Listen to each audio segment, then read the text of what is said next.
Hello my dear students, आज हम लोग एक सैम्पल पेपर डिस्कस करेंगे जिससे आपको एग्जाम प्रिपरेशन में हेल्प मिलेगी and that is of CBSE class 10 maths. My name is Paramita. Let's start with the paper. So first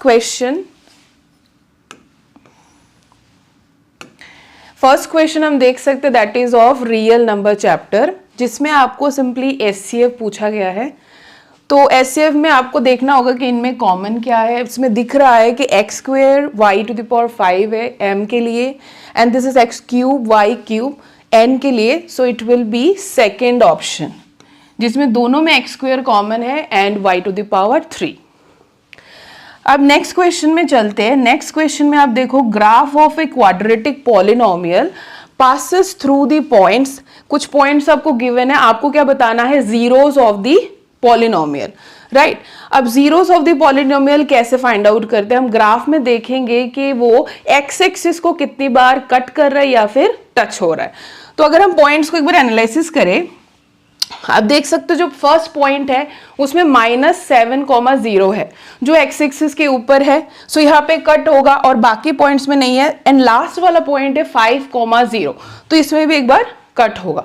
तो यहाँ पे दो जीरोस क्या क्या है, -7 and 5. Hope so it is clear. Let's move to the next one. यहाँ पे आप देखो, ये क्वेश्चन बहुत ही आसान है क्योंकि आपको पता है y इक्वल टू 0 मतलब क्या हो जाएगा, x एक्सिस का equation, and y equal to -6 एक ऐसा लाइन है जो x एक्सिस के पैरेलल है. यानी कि दो पैरेलल लाइन के बीच में कोई सोल्यूशन तो होने वाला नहीं है. So that will be option number 1, no solution. Moving to the next one. ये क्वेश्चन आपको सीधा सीधा कहां से दिख रहा है, क्वाड्रेटिक इक्वेशन चैप्टर का, जिसमें आपको पूछा गया है कि अगर it has real and distinct roots तो आप बताइए k की वैल्यू क्या हो सकती है. तो अगर हम देखें, सबसे पहले मुझे क्या फाइंड आउट करना पड़ेगा, discriminant, right. Real and distinct roots के लिए d जो होगा दैट इज इक्वल टू, यहां पे हम देख लेते हैं b² - 4ac में कितना वैल्यू आता है, b² - 4ac यानी कि that is coming 64 - 4k, right. Real and distinct roots का क्या रहेगा, d > 0. सो अगर d > 0 है तो 64 - 4k > 0 होगा, राइट. एंड क्योंकि यहाँ पे माइनस साइन है, इसको देखते हुए ये साइन चेंज होके <16 बन जाएगा. So what will be my correct answer, fourth option. I hope so it is clear. Moving to the next one, common difference of the AP. That means आपको 1 - p upon p से 1/p को subtract करना है. So what we get, p 1 - p - 1 that is nothing but -1. So simply first option. Hope so this slide is clear. Moving to the next slide. Now this question number 6. अब इस question को देखते ही आपको ऐसा लगेगा that AP upon CP and BP upon DP करके question बन सकता है, बट ऐसा नहीं है क्योंकि AB की लेंथ आपको गिवन है और गिवन है आपको CD की लेंथ. दैट मीन्स आपको यहाँ पे इन दोनों ट्राइंगल को सिमिलर प्रूफ करना रहेगा and that is very simple. तो यहाँ से हम क्या लिख देंगे, that is this triangle APB is similar to triangle CPD. CPD के साथ सिमिलर हो गए. अभी हम रेशियो लिख लेते हैं और जो जो हमें चीजें चाहिए, जैसे यहाँ पे क्या पूछा है, AP इज इक्वल टू, आपको क्वेश्चन पूछा है कि AP की वैल्यू फाइंड आउट करो. सो हम यहाँ पे लिख देते हैं AP की वैल्यू हमें फाइंड आउट करना पड़ेगा. Then I am writing here CP जो रेशियो में लिख रही हूँ. देन AB हमें पता है, so let's write AB value is 4. Then आपका हो गया CD that is value 6. So value put कर लेते हैं. AP की वैल्यू फाइंड आउट कर देंगे हम 7.5. AB इज 4/6. So what we get, AP is equal to 5 centimetre. Simple calculation. वैसे भी इसकी डिटेल सॉल्यूशन आपको डिस्क्रिप्शन में PDF में मिल जाएगी, ठीक है. Moving to the next question. 3 consecutive vertices of a parallelogram. तो ये क्वेश्चन जो है कोऑर्डिनेट ज्योमेट्री का है और आपको पता है इस टाइप के क्वेश्चन में हम क्या यूज करते हैं, mid point formula. Mid point formula that means अगर हम इसको पैरेललोग्राम को ड्रॉ करें तो कुछ इस तरीके से दिखेगा। ए के लिए 1,2 1,0 सी 4,0 एंड डी मान लेते हैं हम x, y। ओके, तो सबसे पहले जो हमें नोन है उसमें से मिड पॉइंट निकाल लेते हैं। दैट मीन्स ये पॉइंट, सो मान लेते हैं पॉइंट m है, m निकल जाएगा आपका 1 + 4 दैट मीन्स 5/2, 2 + 0 2/2 दैट इज 1। अब यही मिड पॉइंट BD के लिए भी होगा। So what we get here 1 + x/2 is equal to what, 5/2, right? So x will be equal to 4. Same for y also. हम y के लिए क्या करेंगे, y + 0/2 यानी कि y/2 is equal to 1. So y is coming here 2. So आपका जो answer रहेगा that is 4,2. नेक्स्ट क्वेश्चन एक बहुत ही इजी क्वेश्चन है इंट्रोडक्शन टू ट्रिग्नोमेट्री चैप्टर का, जिसमें आप देख के बता सकते हो कि इसमें हम सिंपली क्या करेंगे, साइन कॉज में कन्वर्ट करेंगे। ठीक है, so let's get started. So मैं इस पार्ट को इरेज कर रही हूं। Cosec minus sine, so you are going to write here 1/sin theta minus sin theta. first part is over. Second में आप लिखोगे 1/cos minus cos theta and tan and cot के लिए हम लिख देते हैं यहां पे sin/cos प्लस cos/sin। तो जब हम इसको सॉल्व करेंगे आप देख सकते हो इसमें से क्या वैल्यू मिलेगा, that will give you 1 - sin² theta in the numerator, that means cos² theta आपको मिलेगा। सो मैं डायरेक्टली लिख रही हूं cos² theta upon sin theta. First part से आपको मिल गया। Same 1 - cos² theta in the numerator आपको मिलेगा सेकेंड पार्ट से। So you will get here sin² theta upon cos theta into, अगर हम इसको सॉल्व करते तो आप देख सकते हो sin² theta plus cos² theta ऊपर आ जाएगा दैट इज 1 और नीचे sin theta cos theta. So I am putting here, मैं वैल्यू डायरेक्टली पुट कर रही हूं cos थीटा।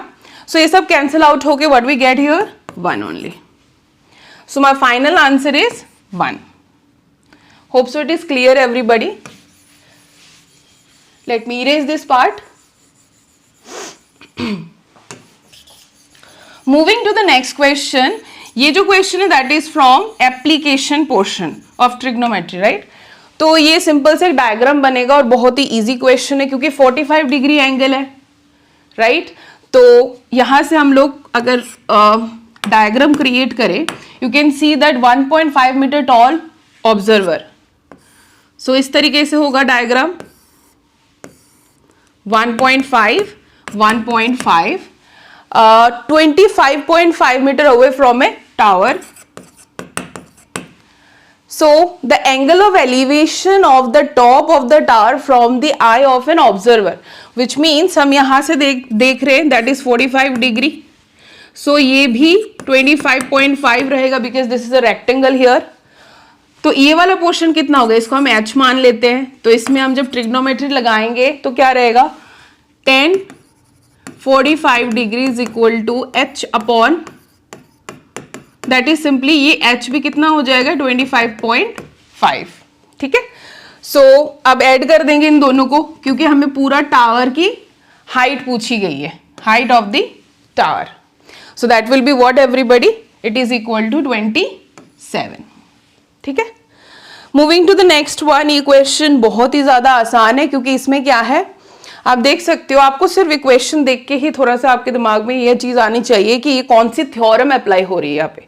ठीक है, आप देख सकते हो कि सर्कल जो है टच हो रहा है हर एक साइड में इस क्वाड्रिलेटरल के। सो हम लोग इसमें यूज करेंगे that from an exterior point if you draw tangents to a circle that they are of equal length. So मैं इसी में सॉल्व कर दे रही हूँ। ये 7 सेंटीमीटर हो जाएगा, ये 5 है तो ये भी 5, राइट। देन ये 4 है, this is also 4, this is 6, it is also 6। Total हो गया आपका 44 centimetre perimeter, right. Moving to the next one, ये डायरेक्ट क्वेश्चन है। सेगमेंट, अब देखो ये क्वेश्चंस बहुत ही इंपॉर्टेंट होते हैं बोर्ड के पॉइंट ऑफ व्यू से, कि आपको ऑप्शंस ऑलमोस्ट सिमिलर दिख रहे हैं तो आप कंफ्यूज्ड हो सकते हो इस केस में। सो आपको ध्यान रखना है कि सेगमेंट पूछा गया, सेक्टर पूछा गया, मेजर सेगमेंट पूछा गया, माइनर सेगमेंट। तो यहाँ पे हम देख रहे हैं एरिया ऑफ ए सेगमेंट, यानी कि बाय डिफॉल्ट हम इसको क्या कंसिडर करते हैं, माइनर, राइट। माइनर सेगमेंट में और यहाँ पे 90 डिग्री एंगल बनाया हुआ है। सो आप क्या करोगे, सेक्टर जो क्रिएट हो रहे उससे क्या माइनस करेंगे हम, ट्राइंगल की एरिया, ठीक है। So that is coming 90 degree 360 degree into pi are square, या फिर आप डायरेक्टली इसको पाई आर स्क्वायर बाय 4 कर सकते हो, बिकॉज ये क्वाड्रेंट हो जाएगा 90 डिग्री के लिए। एंड देन जो ट्राइंगल बनेगा that will be half base into height, that means r square. So आपको ऑप्शन बन रहा है option number 2। Moving to the next page, all right, question number 12। Here it is given volume of a solid hemisphere is 396/7. So यहाँ पे हमें calculation अच्छे से करना है। So 2/3 pi r cube is equal to 396/7। Pi की वैल्यू हमें ऑटोमेटिकली 22/7 रखना है। So this is 2/3 into 22/7 r cube. वैसे मैंने इसकी PDF डिस्क्रिप्शन में रखा है तो वहां से आप देख सकते हैं। So r की value will be equal to 3. Now they are asking you to find out total surface area, and that is equal to 3 pi r square, 3 into 22/7 into 9 gives you 594/7. Moving to question number 13. In this question यहाँ पे आप देख सकते हो, यहाँ पे cos theta minus sine theta पूछा गया एंड गिवन है sine theta plus cos theta. तो इस टाइप के क्वेश्चन में हमें क्या करना होता है कि स्क्वेयरिंग करना पड़ेगा, राइट, सो दैट हम इसमें एक आइडेंटिटी यूज कर पाए, that is sine square theta plus cos square theta equal to 1। So let's do this. मैं यहाँ पे इसको इरेज कर देती हूँ। Sine square theta plus cos square theta plus 2 sine theta cos theta is equal to 2 cos square theta. अब हम इसको साइड चेंज कर लेते हैं, you get here 2 sin theta cos theta. अब जैसे आपको cos theta minus sine theta की वैल्यू चाहिए तो आप देख सकते हो this is nothing but an identity a square minus b square. इसमें आप जो वैल्यू है sine theta plus cos theta की वैल्यू ये हम पुट कर देंगे यहाँ पे।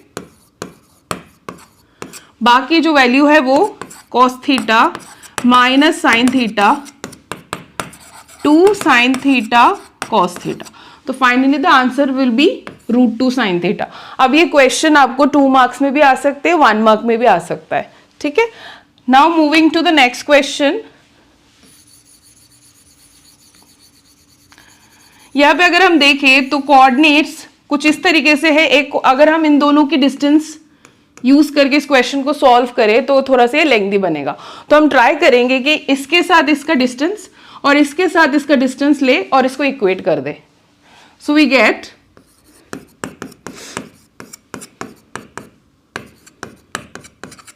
ताकि आपका क्वेश्चन जल्दी बन जाए। तो इसमें जो वैल्यू आ रही है ये हमारे किसी भी ऑप्शन में नहीं है, तो सीधा सीधा इसका आंसर बनेगा none of this. Moving to the next question.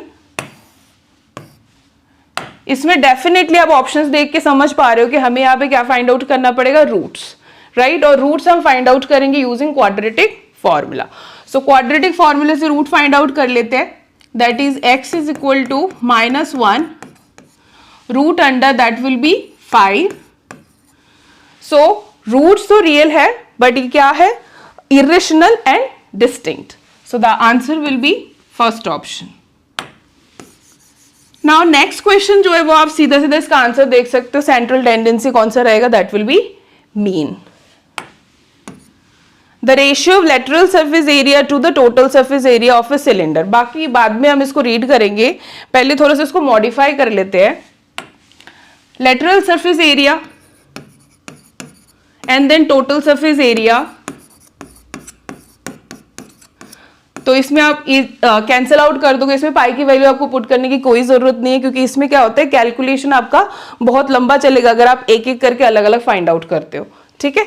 So now अब चेक करो, मीटर एंड सेंटीमीटर में गिवन है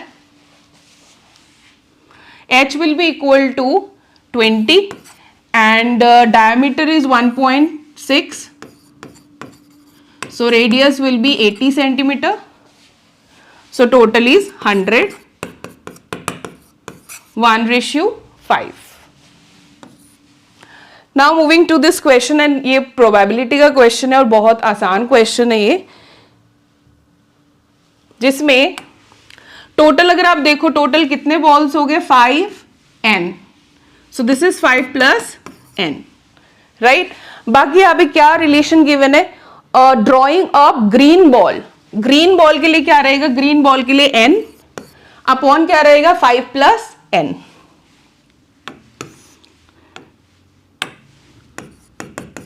right, and it is given to us that 3 times that of drawing a red ball, so ये रहेगा आपका 3 into, सो आपका n की value मिल जाएगा आपको 15, right. So I hope it is clear. अब एसर्शन रीजन के क्वेश्चन से एक बार हम रीड कर लेते क्या क्या है। फर्स्ट क्वेश्चन में क्या गिवन है, 5 times the 5th term of an AP, 5 times the 5th term is equal to 8 times the 8th term, right, then its 13th term is equal to 0. first of all check करना है कि assertion true है या false, so check करते 5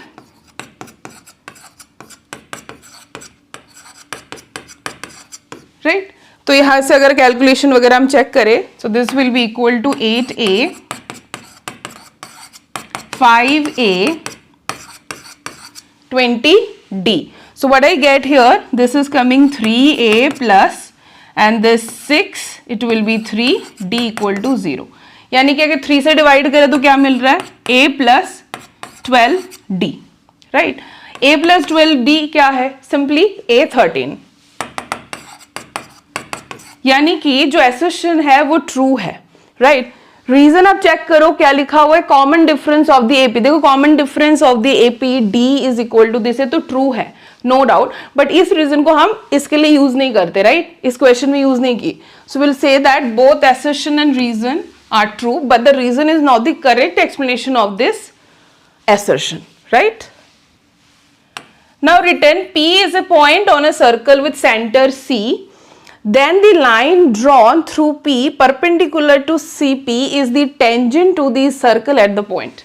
Definitely it is true. Now it's written there is no tangent to a circle passing through a point lying inside the circle. तो ये भी true है, but it is not the correct explanation, right? So again it will be second option. So I hope ये सारे questions आपको clear है. Now we'll move to section B. Section B का first question आप read करो, इसमें लिखा है find the least number which when divided by, definitely question कौन से चैप्टर का है, रियल नंबर्स, राइट। इसमें डिवाइड करना होगा 12, उसको डिवाइड करना होगा 12, 16, 24 से, बट हाँ इस केस में 7 क्या होना चाहिए, रिमाइंडर होना चाहिए, राइट। यानी कि हमें तीनों नंबर्स का क्या चाहिए होगा, एलसीएम, जो इससे टोटली डिविजिबल हो जाएगा, राइट, सारे नंबर से। बट हमें ऐसा भी नंबर चाहिए जिससे 7 रिमाइंडर आए, तो जो एलसीएम होगा उसके साथ हम 7 को ऐड कर देंगे, विच इज इसके एलसीएम क्या आता है 48 plus 7, that will be equal to 55। आपको इसको थोड़ा सा फैक्टराइजेशन करके शो करना है step by step. Moving to the next question number 22। First question, first part को देख लेते हैं। Sine to the power 4a minus cos to the power 4a, that means हम इसको अगर डायरेक्टली लिखे sine square a cos square a, और दूसरा आएगा sine square a plus cos square a, जो एक आइडेंटिटी भी है। तो इसमें हम डायरेक्टली क्या पुट करेंगे 1, और बाकी मेरा बचेगा ये, राइट। सो ये LHS हो गया, तो आपको sign square a minus cos square ए मिल रहा है, यानी कि एक पार्ट मुझे मिल चुका है। Now moving to the third part, इसमें मुझे सिर्फ कॉस रखना है, तो साइन को हम रिप्लेस कर देंगे।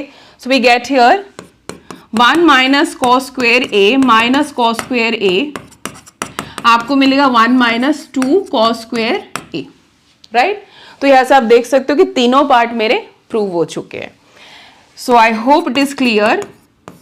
मूविंग टू दीज और पार्ट ऑल्सो, क्योंकि मैं और पार्ट भी आपको थोड़ा सा एक्सप्लेन कर देती हूँ।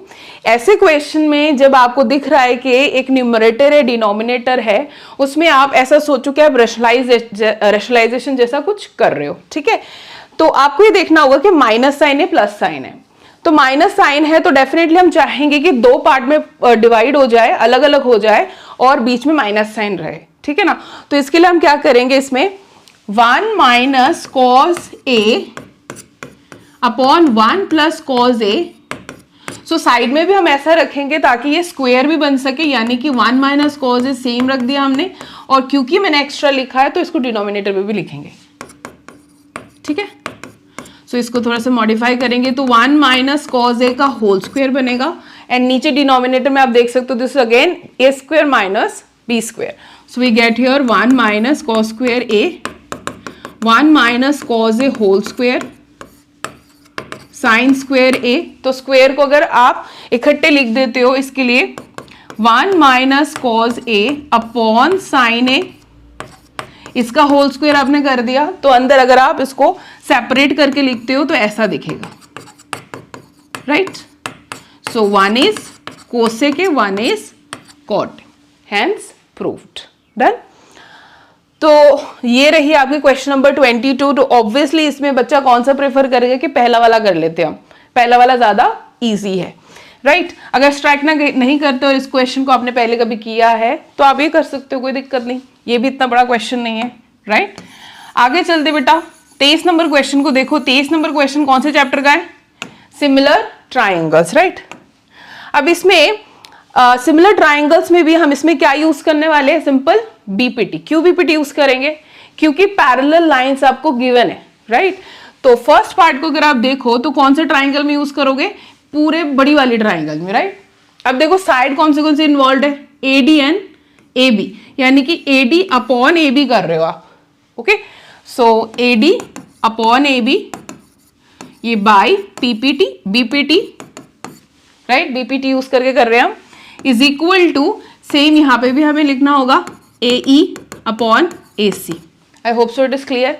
ये आपका पहला इक्वेशन हो जाएगा जिसमें आपको दिख रहा है कि ए डी भी आ गया और ए बी भी आ गया, ठीक। अब देखो नेक्स्ट वाली जो पैरेलल लाइंस वाला है, C D parallel to E F. C D parallel to E F मतलब हम कौन से ट्राइंगल में जाएंगे, इस वाले ट्राइंगल में, राइट। इस वाले ट्राइंगल में दोबारा हम वही प्रोसेस अप्लाई करेंगे ताकि मेरे को ए डी मिल जाए। तो A F upon A D and दोबारा से ए ई अपॉन ए सी। तो इक्वेशन 1 और 2 से, इक्वेशन 1 और 2 में राइट साइड दोनों का बराबर है, लेफ्ट साइड हम इक्वेट करेंगे तो will prove it by doing the cross multiplication. Moving to the next question. इस क्वेश्चन में आपको थोड़ा सा कैलकुलेशन ध्यान रखना है। अब दोनों क्वेश्चन में आप देख सकते हो इसमें पाई की वैल्यू 3.14, तो बच्चा क्या प्रेफर करेगा कि नहीं हम वो करें जिसमें 22/7 करके हम इसको कैलकुलेट कर लेंगे, ठीक है। सो सबसे पहला पार्ट हम एक बार देख लेते हैं इसमें कैसे करना है। लिखा है find the area of A sector of angle 120 degree of a circle of radius 21 centimetre. यानी कि आपको कौन सा सेक्टर बाय डिफॉल्ट लेना है, that is minus sector, right. Minus sector के लिए इसमें एरिया क्या आ जाएगा, 120 डिग्री अपॉन 360 डिग्री इंटू 22/7 जो हम बाय डिफॉल्ट यूज करेंगे, ठीक है, इंटू आर स्क्वायर कितना आएगा 21 इंटू 21, राइट। अब इसको कैलकुलेट करेंगे तो ये 3 आएगा, 3 1 एंड 21 इज 22 इंटू 21। यहाँ से आपको मिल जाएगा, जैसे 11 के हमें मल्टीप्लीकेशन पता होता है, इजी होता है, तो हम 11 से करेंगे, एक ट्रिक होता है, राइट। तो यहाँ से कितना आ जाएगा 42 into 11, so what we get 2, 4 + 2 6 then 4, simple. So यहाँ पे आपने जरूर इसका एरिया लिखा है तो यूनिट जरूर लिखे, यूनिट आप लिखोगे सेंटीमीटर का स्क्वायर। नेक्स्ट क्वेश्चन भी मैं एक बार एक्सप्लेन कर दूंगी।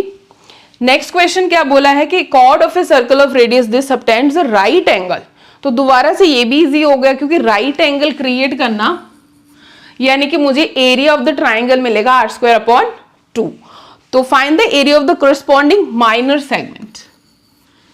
तो मैं इस पार्ट को इरेज कर रही हूं। वैसे आपको पीडीएफ में डिटेल्ड सॉल्यूशन मिलेगा जो मैंने अटैच किया हुआ है डिस्क्रिप्शन में। तो क्या लिखा है इसमें, सबटेंड, ऑलराइट। तो इसमें चेक करते πr²/4 कर देंगे, तो डायरेक्टली लिख देती हूं मैं 3.14 r² विल बी 100 अपॉन हम 4 कर देते, that is the area of the sector, minus हम करेंगे क्या, एरिया ऑफ द ट्राइंगल, जो राइट ट्राइंगल होगा, that is half into 10 into 10। Done. So यहां से आप देख सकते हो क्योंकि 0.14 है और 100 भी है, तो सीधा सीधा क्या लिखोगे 314/4, माइनस से कट करो 50 आ गया।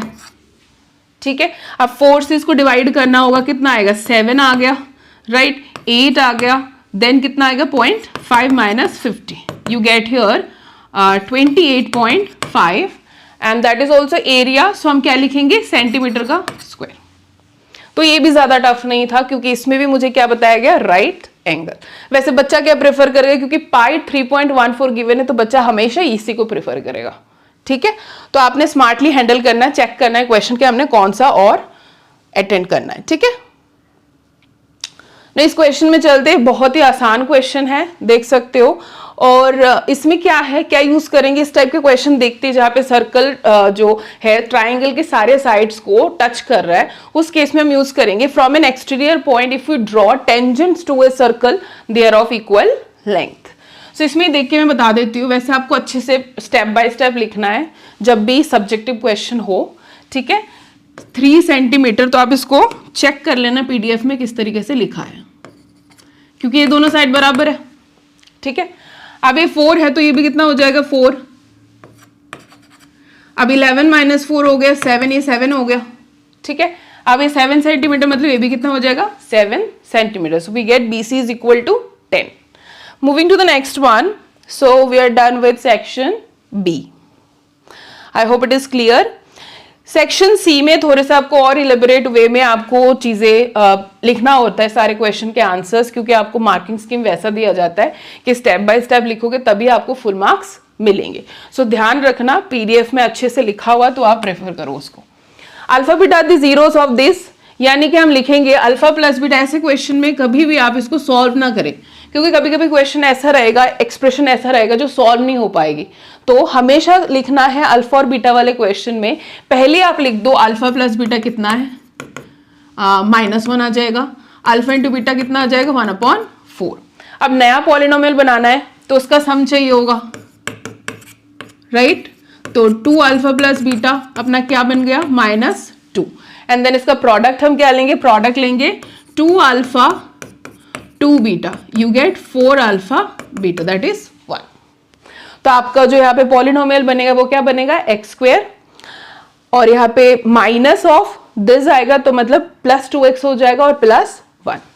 So this will be your answer. Now ये ग्राफिकली आपको शो करना होता है, तो इस केस में आपको सबसे पहले चेक करना होगा कि ये दोनों ग्राफ कहाँ कहाँ एक्स एक्सिस और वाई एक्सिस को कट करता है, और ये भी चेक करना होगा कि अगर वो इंटरसेक्टिंग लाइंस है तो कहाँ पे उसका इंटरसेक्शन पॉइंट है, तब जाके आपको एरियाज ऑफ ट्राइंगल वहां से मिल सकती है। तो सबसे पहले इसका शॉर्टकट यही रहता है कि आप एक बार x को 0 कर दो, एक बार y को 0 कर दो।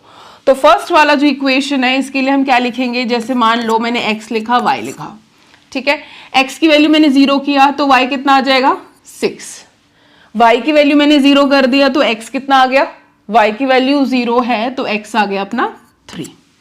ठीक है, अब मैं 1 करके रख देती हूँ, देखेंगे 1 x इक्वल टू 1 है तो y कितना हो गया 4। अब देखो सबसे इंपॉर्टेंट है ये दोनों पॉइंट्स, क्योंकि इससे तुम्हें क्या पता चलेगा कि कहाँ पे वो x एक्सिस और y एक्सिस को कट कर रहा है।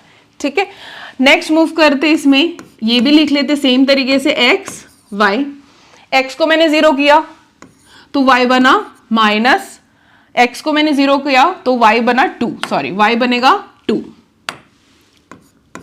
एंड अगर मैंने y को 0 कर दिया, y को 0 कर दिया तो x क्या बनेगा -1, और इसमें 1 करेंगे तो x इक्वल टू 1 है, that means it will be equal to -2 coming 1 2 minus Y equal to -2, so हाँ y will be equal to 4। आप देख सकते हो कि सेम पॉइंट मुझे मिल चुका है, राइट, सेम पॉइंट मुझे मिल चुका है।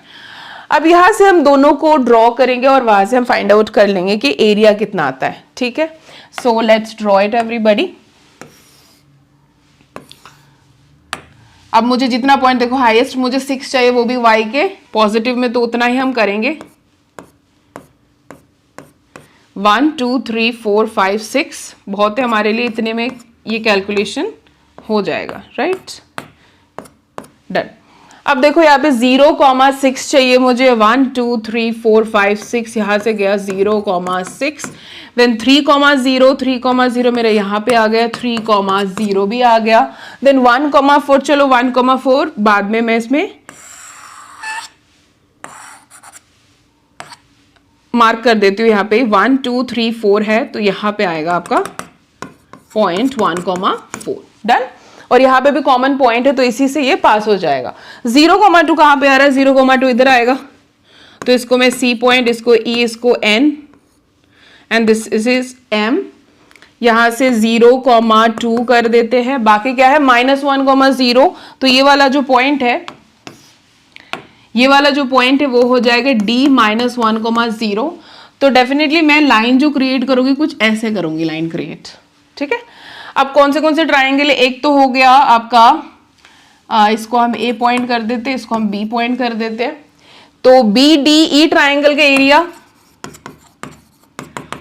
BDE अपॉन मुझे चाहिए एरिया ऑफ ट्राइंगल, कौन सा ट्राइंगल, जो एक्स एक्सिस या फिर वाई एक्सिस के साथ बन रहा हो, दैट इज AEC, ठीक है।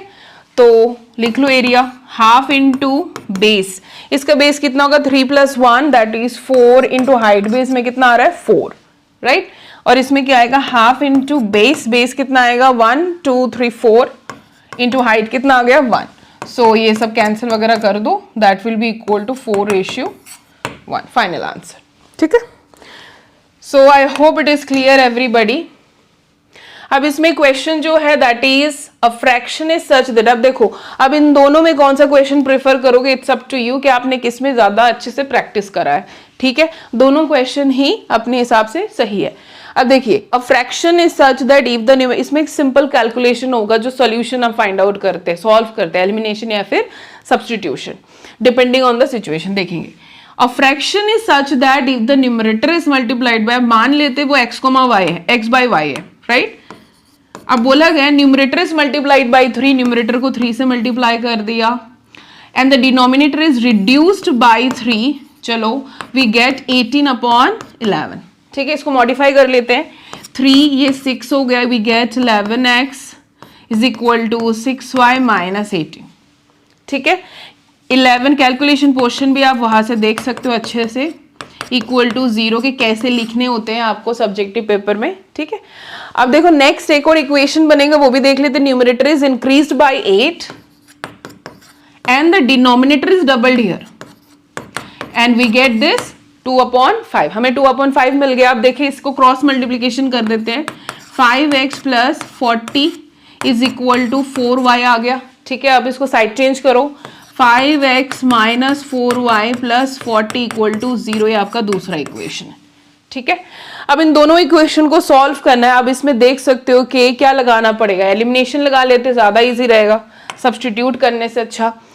तो यहाँ पे 6 है, इधर 4 है, तो हम 12 बना देते हैं, ठीक है। 12 बनाएंगे, so 22x - 12y + 36 equal to 0, and it is 15x - 12y + 120 equal to 0।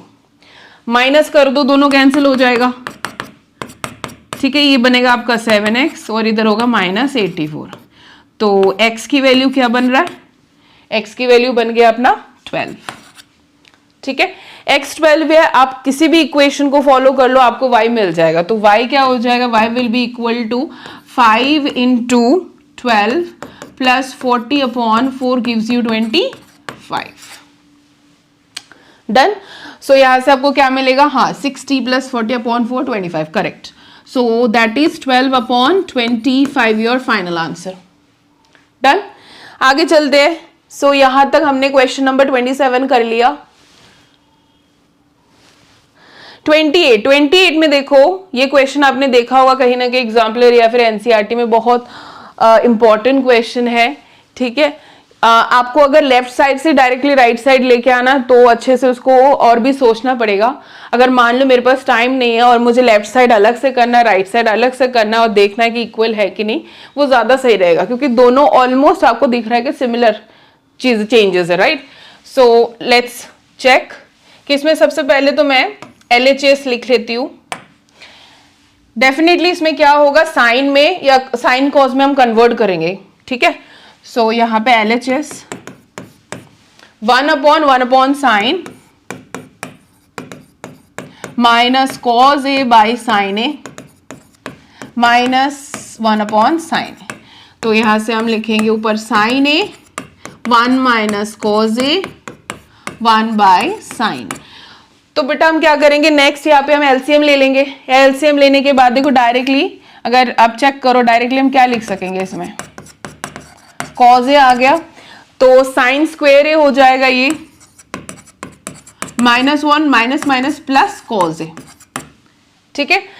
अब इसको थोड़ा सा सॉल्व करेंगे। अब मुझे पता है ये चीज मिल चुका है, बट इसमें अगर मैं एक -1 को कॉमन ले लूं तो मेरे को आइडेंटिटी मिल जाएगा बेटा, राइट। तो हम वही ट्राई करेंगे। तो यहाँ पे ऊपर कॉज ए, जब आपको सिमिलर चीजें मिलती है तो आपको हिंट मिल जाता है कि मुझे क्या करना चाहिए, कौन सा आइडेंटिटी यूज करना चाहिए, ठीक है। जैसे साइन स्क्वायर ए -1 है, तो अगर ये 1 माइनस साइन स्क्वायर ए होता तो हम यहाँ पे आइडेंटिटी लगा लेते। So will make it like this, ठीक है। तो जैसे कॉज है माइनस, हमने -1 कॉमन ले लिया। अब देखो ऐसा बन गया, इजी। अब नीचे वाला जैसा है वैसा रख देंगे। सो आपको ऐसे मिल जाएगा कॉज ए माइनस ए वाला जगह कितना हो गया, कॉस स्क्वायर ए। हाँ, आपको जरूर ब्रैकेट में लिखना होता है कि आपने कौन सी आइडेंटिटी का यूज किया है। सो राइट इट प्रॉपरली। जब आप पेपर लिखे 1 माइनस कॉज ए, तो इसमें से कॉमन वगैरह लेके कट हो जाएगा, we get here simple cot A, cos A by sine A cot A. Same अगर हम राइट साइड को करते, देखो राइट साइड को कर लेते। अब राइट साइड में क्या रहेगा, राइट साइड में अपना बनेगा 1/sin ए माइनस, अगर हम डायरेक्टली लिखे तो 1/cos A plus cos A by sin ए आ रहा है। सो ऊपर अपना sin ए आ जाएगा और ये 1 प्लस cos ए हो जाएगा। सो इसको और सॉल्व कर लेते हैं। sin ए cos ए, राइट, जैसे उसको सॉल्व किया हमने। सो that will B 1 plus cos A minus sign square A. Again मुझे 1 और साइन स्क्वायर ए मिल रहा है, तो हम इसमें आइडेंटिटी अप्लाई करने वाले हैं। तो cos ए प्लस cos स्क्वायर ए sin ए 1 प्लस cos। अब देखो ऊपर से दोबारा से तुमने cos ए को कॉमन ले लेना है बेटा। सो अब क्या मिलेगा आपको, cos A upon sin A, that is nothing but cot ए। तो ये रहा प्रूफ, जिसमें आपने प्रूफ किया कि LHS में भी वैल्यू मेरे को cot ए मिल रहा है बेटा, और RHS में भी वैल्यू मुझे क्या मिल रहा है, cot ए, राइट। सो ये रहा आपका 28। अब हम करेंगे 29 को। 29 question, all right, read the question. Two tangents TP TQ are drawn to a circle with center O from an external point T. Prove that PTQ is equal to 2 angle OPQ. Right? So इसके लिए definitely मुझे इसका diagram create करना पड़ेगा. So let's draw this diagram. Circle में आप क्या करो, बाहर एक कोई पॉइंट लोगे, that point will be T here given to us. So हम यहाँ पे डायग्राम क्रिएट कर लेते हैं सर्कल, और सर्कल में हमने क्या किया, टेंजेंट्स बना दिया कुछ इस तरीके से, राइट, जिसमें ये वाली पॉइंट जो है दैट इज P, Q और T पॉइंट से आपने टेंजेंट्स को बना दिया, जिसमें सेंटर कितना है, सेंटर है O, सेंटर क्या है O। नाउ जो एंगल बोला गया वो एक बार लोकेट कर लेते। PTQ, इसको मान लो तुम थीटा, क्वेश्चन में लिख देना कि हमने इसको क्या मान लिया, say angle PTQ is equal to theta, हमने सपोज कर लिया, ठीक है। अब देखो तुम्हें पता होगा कि ये दोनों साइड्स इक्वल है, क्योंकि T एक एक्सटीरियर पॉइंट है जिससे आपने सर्कल में दो टेंजेंट क्रिएट किया, तो दोनों इक्वल है। तो आपको ये चीज ब्रैकेट में मेंशन करना होता है, ठीक है। So PT is equal to QT, since so triangle PQT क्या हो जाएगा, एक आइसोसेलेस ट्राइंगल। अब क्योंकि आइसोसेलेस ट्राइंगल है हमें यहां से एंगल्स भी मिल जाएंगे, राइट और वो एंगल्स क्या हो जाएगा 180 degree minus theta upon 2 which is equal to 90 degree minus theta upon 2। So ये जो एंगल है वो है 90 डिग्री माइनस थीटा अपॉन 2, ये भी कितना है 90 degree minus theta upon 2, right. OPQ देखना है मुझे, OPQ। So let's find out OPQ क्या होता है। अब देखो यहाँ पे ये जो है एंगल कितना बनेगा 90 डिग्री, क्यों बनेगा, क्योंकि यहाँ पे आप चेक कर सकते हो OP is perpendicular to PT, ठीक है ना, क्योंकि टेंजेंट और इसका पॉइंट ऑफ कांटेक्ट है P, जिसको हमने यहाँ पे OP रेडियस बनाया हुआ है। So angle OPQ will be equal to 90 degree minus 90 degree minus theta upon 2 bracket के अंदर। सो हमें मिलेगा यहाँ पे थीटा अपॉन 2, तो थीटा की वैल्यू कितना है, थीटा की वैल्यू है angle PTQ upon 2, right. So हमें मिल जाएगा angle PTQ is equal to 2 angle OPQ। बहुत ही इंपॉर्टेंट क्वेश्चन है ये और आपको एग्जाम्पल्स में मिल जाएगा NCERT में, NCERT एग्जाम्पलर में। चलो लेट्स डू दिस क्वेश्चन। देखो बच्चे क्या प्रेफर करेंगे कि प्रूव करने से अच्छा मैं यहाँ पे एंगल ही फाइंड आउट कर लेता हूँ, ठीक है ना। ये भी क्वेश्चन एक बार देख लेते हैं क्या इसमें। देखो सर्कल चैप्टर एक ऐसा है चैप्टर है जिसमें आपको 9th क्लास के कंसेप्ट भी यूज करना पड़ता है। तो यहाँ पे देखिए मैं शॉर्टकट बता देती हूँ, वैसे आपको क्योंकि 3 मार्क्स का क्वेश्चन है आपको स्टेप बाय स्टेप सारी चीजें मेंशन करके आंसर लिखना है, ठीक है। अब यहाँ पे OT और ये OQ है, डन। अब देख सकते हो ये 70 डिग्री है, आपको कौन सा एंगल फाइंड आउट करना पड़ेगा, TRQ एंगल फाइंड आउट करना है, ठीक। सबसे पहले अगर मैं इस एंगल को किसी तरीके से फाइंड आउट कर लूं, ठीक, इस एंगल को किसी तरीके से फाइंड आउट कर लूं तो मुझे पता है क्लास 9th में एक थ्योरम है जिसमें बताया जाता है angle subtended bye an arc at the centre is double the angle subtended by that arc on the remaining part of the circle, right. यानी कि ये जो एंगल होगा वो अगर ये थीटा है तो थीटा का आधा रहेगा, ठीक है।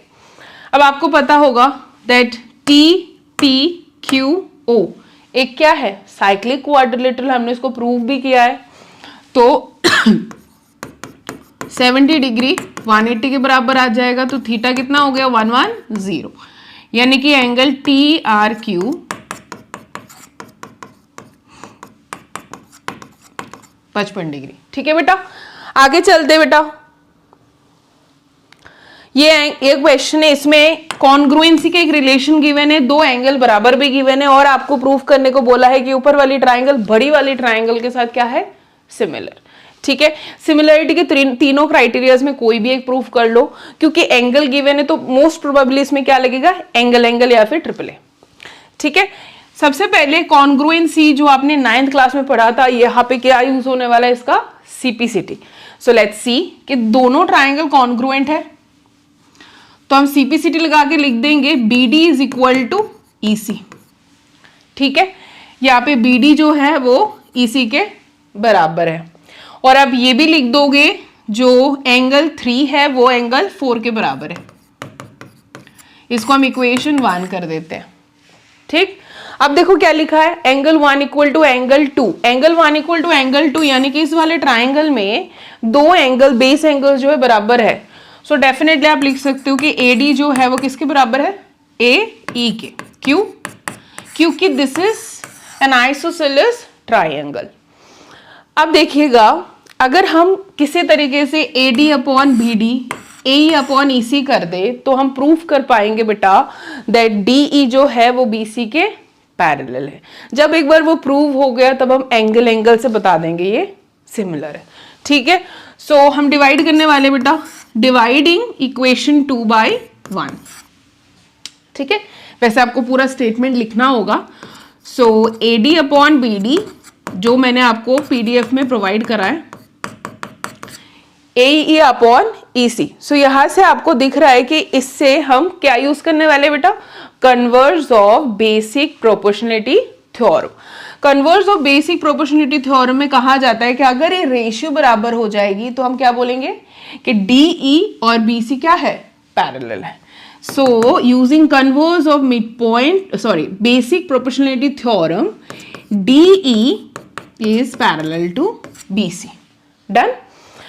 अब DE पैरेलल टू BC है तो हम ये बोल देंगे बेटा कि एंगल 1 जो है वो एंगल 3 के बराबर है एंड एंगल 2 जो है वो एंगल 4 के बराबर है. क्यों? क्योंकि हमने यहाँ पे क्या लगाया हुआ, करस्पॉन्डिंग एंगल्स. Corresponding angles. आगे चलते हैं.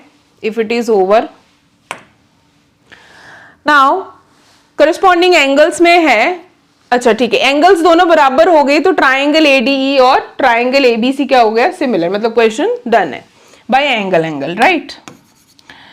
अब हम लोग यहाँ पे क्वेश्चन देख रहे हैं, question number 31 and this is the last question of section C. और आप इसको देख सकते हो, ये क्वेश्चन है जो एप्लीकेशन ऑफ ट्रिग्नोमेट्री का है. तो इस क्वेश्चन को एक बार चेक कर लेते हैं. अच्छा ठीक है, इसमें √3 की वैल्यू भी आपको गिवन है. A man standing at A point C is watching the top of a tower. Okay, so let's draw the diagram everybody. Top of a tower, तो मैं इस तरीके से डायग्राम बना लेती हूं. ऑलराइट, C पॉइंट में है. The man walks some distance towards the tower to watch its top and now he is at point D. all right, अभी point D obviously यहाँ पे आएगा. The angle of elevation becomes 60 degree. The distance between the base of the tower and point D और base of the tower तुम्हें given है. तो ये point C है, D है, ये B कर देती हूँ मैं, AB टावर हो गया. ठीक है, ये एंगल 30 डिग्री था, कुछ डिस्टेंस चलता हुआ गया तो यहाँ पे आएगा 60. वो कुछ डिस्टेंस चलता हुआ गया तो कितना हो गया, 60 डिग्री. अब D पॉइंट से B पॉइंट का जो डिस्टेंस है वो कितना है, 30 मीटर. डन. CD मुझे फाइंड आउट करना है और √3 की वैल्यू 1.7 है. CD मुझे फाइंड आउट करना है. नाउ मूविंग अहेड, यहाँ पे हम लगाएंगे इस ट्राइंगल में 10 60 डिग्री. मैं शॉर्टकट यहाँ पे दिखा रही हूँ आपको कि वैल्यूज कैसे फाइंड आउट करेंगे. बाकी आपको इसको प्रॉपर डिस्क्रिप्शन लिखना है, तरीके से इसको सॉल्व करना है step by step. So you get here AB upon 30, right? So ये हो जाएगा AB की वैल्यू 30 इंटू √3, जिसकी वैल्यू मुझे गिवन है कितना, 1.7. तो क्या हो जाएगा, 51 मीटर. अब देखते हैं क्या चाहिए, CD चाहिए. ओके, हमें दूसरा ट्राइंगल भी यूज करना है, यानी कि 10-30 डिग्री भी यूज करना होगा, right. And it will B AB upon BC. तो ये हो गया आपका 1/√3 और AB की वैल्यू मैंने फाइंड आउट करके रखी. BC मुझे चाहिए वैल्यू. सो BC की वैल्यू आएगा 51√3. यानी कि हम यहाँ पे क्या करेंगे, 51 इंटू आप लिखोगे √3 की वैल्यू 1.7 मतलब 17/10. ठीक है. Now you are writing here, ये हो जाएगा आपका 3 इंटू 17 289 shortcut calculation upon 10, right. So we get 7 and this will be 6 8, right. So ये अपना रहा वैल्यू 86.7. ठीक है, 86.7 है BC की value metre. Now everyone we are going to find out what is CD. तो CD की लेंथ हो जाएगी यहाँ पे 86.7 माइनस हम लिखने वाले हैं 30. ठीक है, 30. सो वी गेट हियर 0.7, ये 0.7 हो गया, 6 हो गया, 3 है तो 56.7 मीटर. 56.7 मीटर CD की लेंथ. एक बार चेक कर लो इसमें BC. Okay fine, calculation is absolutely correct. 86.7 minus is 30 because they are asking you to find out the length of CD and we get 56.7. okay, हाँ, मूव करते आगे. We are done with section C now. अभी हम section D करेंगे. Section D के questions देखो 5 marks के हैं, उसी हिसाब से आपको इसको रिप्रेजेंट करना है क्वेश्चंस को. ठीक है, सो सॉरी आंसर्स को. Now let's start with question number 32. First question एक बार देख लेते हैं कैसे करना है. x इक्वल to -4 is a root of this equation. तो रूट है, हमने क्या करना है, इसकी वैल्यू पुट करेंगे और p की वैल्यू मुझे वहां से मिल जाएगी। ठीक है, p की वैल्यू मुझे वहां से मिल जाएगी। सो लेट्स सी, -4 का square plus 2 -4 plus 4p equal to 0। कितना मिल रहा है p की value? 16 -8 plus 4p equal to 0, 8 equal to -4p, p equal to -2। p की वैल्यू मुझे मिल चुकी है -2। अब मुझे क्या बोला गया है कि वैल्यू हमें फाइंड आउट करना पड़ेगा k के लिए जिसमें इस इक्वेशन की इक्वल रूट्स हो। इक्वल रूट्स मतलब d इक्वल टू 0 होगा। ठीक है, इक्वेशन में लिख लेती हूँ एक्स स्क्वेयर माइनस, क्योंकि p की वैल्यू -2 है, 2 1 plus 3k x 7 3 plus 2k equal to 0। ये रही अपना इक्वेशन बेटा। अब हमें इक्वेशन में क्या यूज करना पड़ेगा? इक्वल रूट्स वाला कंसेप्ट, जिसमें आप डिस्क्रिमिनेंट को इक्वल टू क्या करते हो? 0। सो d इक्वल टू 0 करेंगे अभी हम। b square minus 4ac equal to 0। 4 से डिवाइड कर लेते हैं कैलकुलेशन शॉर्टकट लगाने के लिए। 6k माइनस 21 7 हो गया ना, माइनस 14k इक्वल टू 0। ठीक है, अब इसमें आपको डेफिनेटली मिडिल टर्म स्प्लिटिंग तो लगाना पड़ेगा। -8k माइनस 20, 9 और 20 180 हो गया। सो 180 में 10 एंड 8 यूज करेंगे। 180 में हम क्या यूज करेंगे? 18 and 10। 18k plus 10k minus 20 equal to 0। 18k plus 10k minus 20 equal to 0। 9k common ले लो, k माइनस 2 प्लस 10 कॉमन ले लो, k माइनस 2 इक्वल टू 0। तो k की वैल्यू आ गई -10/9 और 2। ठीक है, ये दोनों वैल्यू आपको बताना होगा कि k की वैल्यू अपना -10/9 एंड 2 आ रहा है, और 2। फाइन, तो ये क्वेश्चन कर सकते हो, या फिर ये क्वेश्चन बहुत बार आया हुआ है, ठीक है, बोर्ड में। तो ये क्वेश्चन, इसमें 2x भी कहीं कहीं होता है, तो इधर भी 2x होगा, ऐसा रहता है। तो इस क्वेश्चन को हम सॉल्व कर लेते हैं। आपको पता ही है इसमें क्या करना होगा, जो x वाला पोर्शन है वो हम लेफ्ट साइड में लेके जाएंगे, बाकी को हम राइट साइड में रहने देंगे। ठीक है, तो इस पार्ट को मैं इरेज कर देती हूँ। तो 1/a plus b plus x।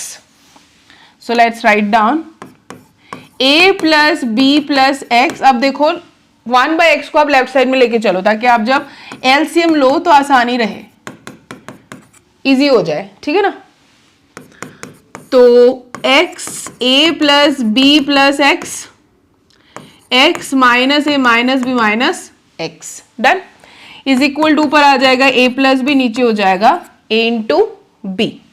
अब देखो ऊपर से कैंसिल आउट होके a प्लस b हो जाएगा, देन x इक्वल टू कितना आ रहा है? a plus b। अब यहाँ पे ये भी गिवन है, देखो ये नॉट इक्वल टू 0 है, इसीलिए आप इसको इस तरीके से लिख पा रहे हो। तो क्वेश्चन में गिवन होता है ये चीजें, a plus b upon A B, right.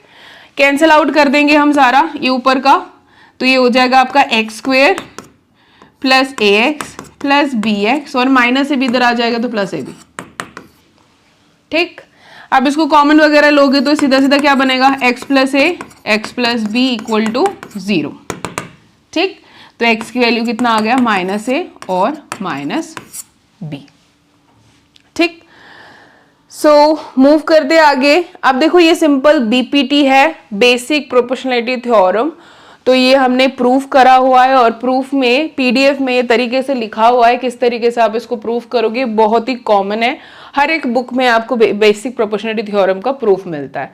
So I am not going to prove it here, right. तो आप इसके लिए पीडीएफ फॉलो करो। आगे चलते हैं, क्वेश्चन नंबर 34। दोनों क्वेश्चन में देख के आपको पहले डिसाइड करना पड़ेगा कि हम कौन सा क्वेश्चन एग्जाम में करेंगे। अब देखो कोई क्वेश्चन होता है क्या 5 मार्क्स का है, अगर छोटा क्वेश्चन दिख रहा है तो डेफिनेटली उसमें कहीं ना कहीं कैलकुलेशन थोड़ा सा टफ हो सकता है। ठीक है, तो वो ध्यान में रखना है। बाकी इक्वेशन थोड़ा सा डिफिकल्ट सा दिख रहा है, क्या पता ये इजी हो, ठीक है ना। तो हम दोनों क्वेश्चन ही अटेम्प्ट करेंगे यहाँ पे, दोनों क्वेश्चन आप देख लो कैसे करना है। बाकी जो इस टाइप के क्वेश्चन होते दिखने में आसान और 5 मार्क्स के, तो उसमें कहीं ना कहीं कैलकुलेशन आपको ध्यान से करना है, ठीक है। अब यहाँ पे इतना कैलकुलेशन नहीं होने वाला क्योंकि ये डायग्राम बहुत टफ है, ठीक। सो आगे चलते हैं। A conical vessel of radius 6 centimetre, ये 6 सेंटीमीटर लिख देती हूँ मैं इधर 6, and completely filled with water, a sphere is lowered into the water and its size is such that when it touches the wall, मतलब एकदम से immersed हो गया as shown in the figure। आपको फ्रैक्शन फाइंड आउट करना है कि कितना फ्रैक्शन ऑफ वाटर क्या हो गया, फ्लोज आउट, राइट। तो सबसे पहले आपको इतना पता होगा कि अगर हम कोनिकल वेसल की पूरी वॉल्यूम निकाल लेते हैं जिसमें वाटर है, और उसके बाद स्फीयर का भी वॉल्यूम निकाल लेते हैं, तो माइनस करेंगे तो क्या मिलेगा, उतना वाटर मिलेगा जो जितना बाहर निकल गया। बट मुझे ये नहीं बोला गया कि वो निकालो, आपको बोला गया कि फ्रैक्शन बताओ। तो फ्रैक्शन मतलब हम इसको क्या कर देंगे, डिवाइड करके बताएंगे, ठीक है। सो सबसे पहले तो मुझे इसकी रेडियस फाइंड आउट करनी पड़ेगी, ये रेडियस, क्योंकि पी ओ डैश जो है वो किसके लिए रेडियस हो गया, कॉनिकल वेसल के लिए, और एंगल भी इन्वॉल्व है, तो कहीं ना कहीं या तो फिर ये किससे बनेगा, सिमिलैरिटी से बनेगा, या तो फिर इसमें क्या यूज होने वाला है, ट्रिग्नोमेट्री, ठीक है। मिक्स क्वेश्चन है ये।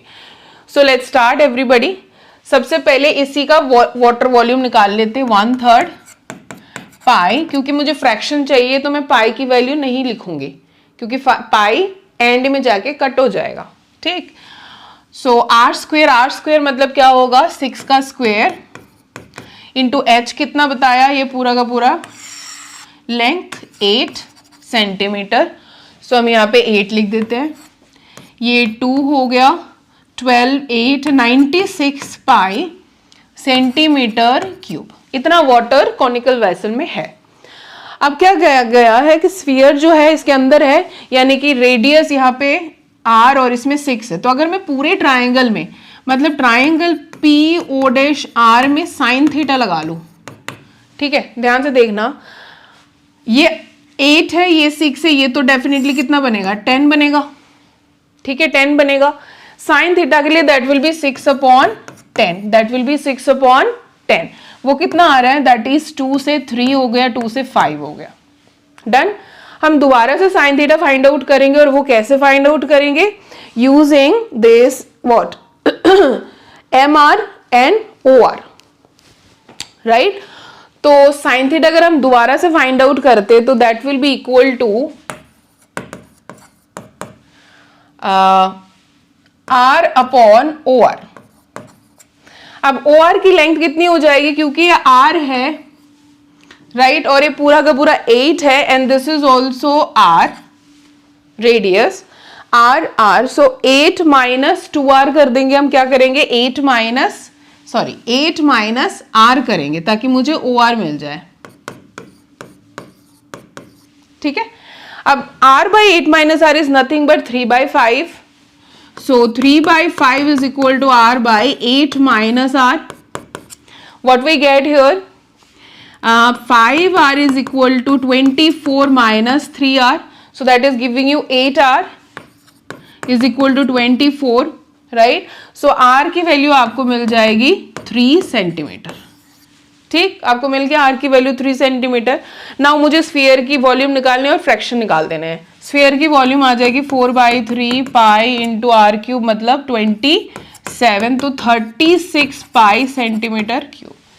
So what will be the fraction, fraction हो जाएगा आपका यहाँ पे 36 पाई अपॉन 96 पाई।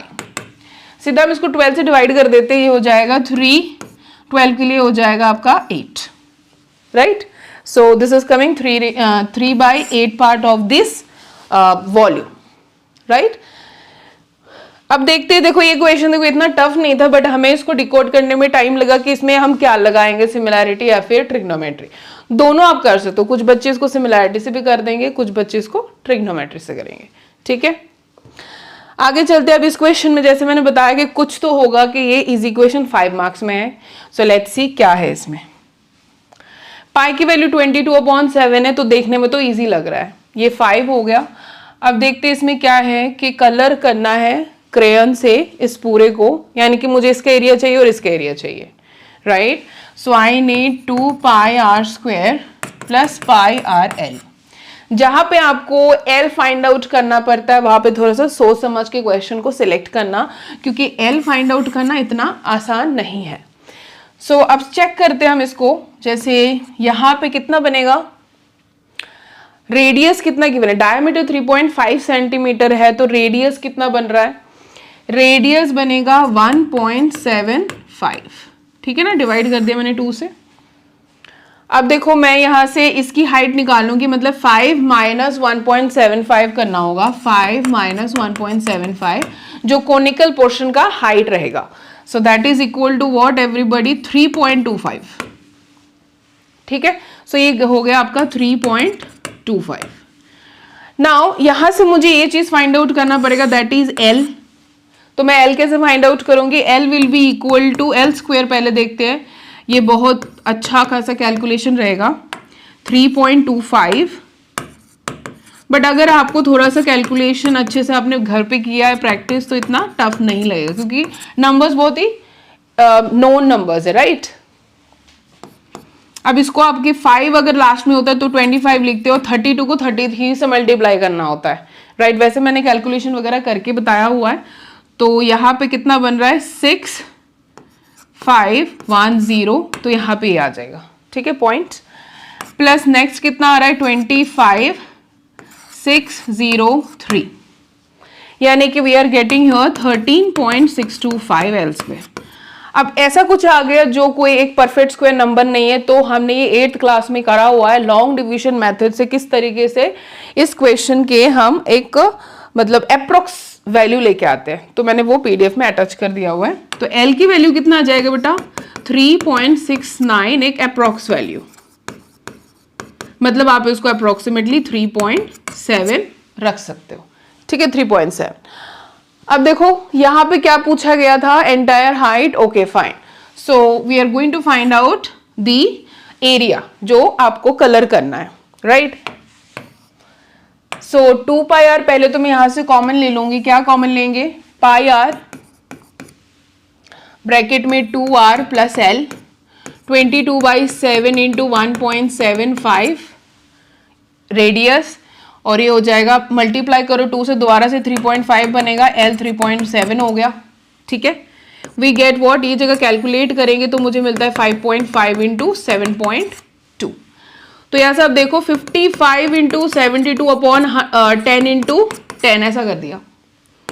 5 से डिवाइड करते हैं तो कितना आ गया, 11, 5 से डिवाइड करेंगे तो 2, ये 36, दोबारा से 11 और 36 का मल्टीप्लीकेशन है तो बहुत आसान है, 396 और पॉइंट इधर, ठीक है, ऐड कर देते, 3 रख के 3 + 6 9, 6 रख दिया, ऐसा कैलकुलेशन। और मुझे ये रखना होगा सेंटीमीटर स्क्वायर, राइट, क्योंकि एरिया फाइंड आउट कर रहे हैं। डन। तो आप देख सकते हो ये थोड़ा सा कैलकुलेशन है, ये भी फाइंड आउट करना है, तो इसमें थोड़ा सा आपको टाइम देना पड़ेगा, ठीक है बेटा। आगे चलते हैं, यहां पे आपसे पूछा गया है क्या, मीडियन फाइंड आउट करो। लेस देन टाइप है तो मैं इसमें से ऐसे लिख देती हूँ, क्या आएगा ये 50 to 52, ठीक है, लेस देन 52 बोला है ना, तो 48 to 50, 46 to 48, 44 to 46, ये आ गया 42 to 44, 40 से 42, ये 40 कर दिया, 38 से आ जाएगा ये वाला, एंड देन 38 है तो कहाँ से आएगा, लेस देन 38 है, दैट मीन्स हम यहाँ पे इसको एज इट इज भी लिख सकते हैं या फिर आप ऐसे लिख दो, कोई प्रॉब्लम नहीं है। सो h की वैल्यू तो 2 आ गया। अब मुझे इसका CF चाहिए होगा, तो CF हम कैसे फाइंड आउट करते हैं, ऐड करते जाएंगे हम कंसेक्यूटिव फ्रीक्वेंसीज को, ठीक है, नंबर ऑफ स्टूडेंट्स गिवन है, ऑल राइट। तो ये आपका एक्चुअल में CF है, तो हम यहाँ से फ्रीक्वेंसी निकालने वाले हैं, ये आपका CF हो गया, ठीक है जी। फ्रीक्वेंसी चाहिए होंगे मुझे क्योंकि F की वैल्यू भी चाहिए, तो N की वैल्यू कितनी है 50, N/2 कितना हो गया 50/2 यानी कि 25, और 25 से एग्जैक्टली और नियरेस्ट ग्रेटर वैल्यू हो गया 34। सो आपका मीडियन क्लास हो गया 44 to 46, एल की वैल्यू आ जाएगी 44। अब चलते हैं आगे, ऐसे फ्रीक्वेंसीज फटाफट निकाल लेते हैं। 2 आ गया, ये आपका 5 - 2 हो गया 3, ये हो गया 5, 9, ये कितना आएगा 9, ये आ गया आपका 17, ठीक है ना।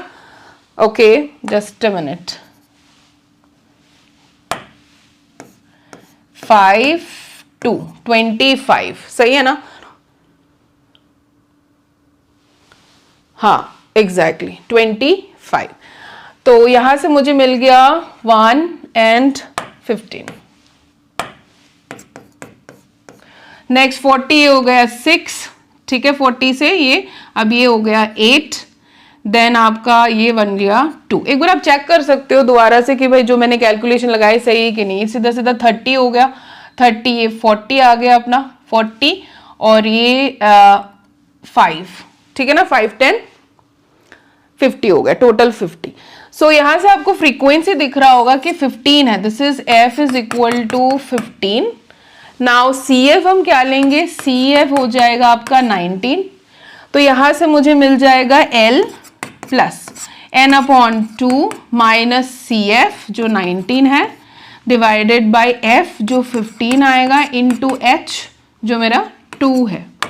सो इधर से आपको कितना मिल रहा है 44 प्लस 6 इंटू 2/15, 3 से डिवाइड करते 2, 3 से डिवाइड करते 5, सो 44.8, ठीक है 44.8, हाँ जी 8 आएगा, ठीक।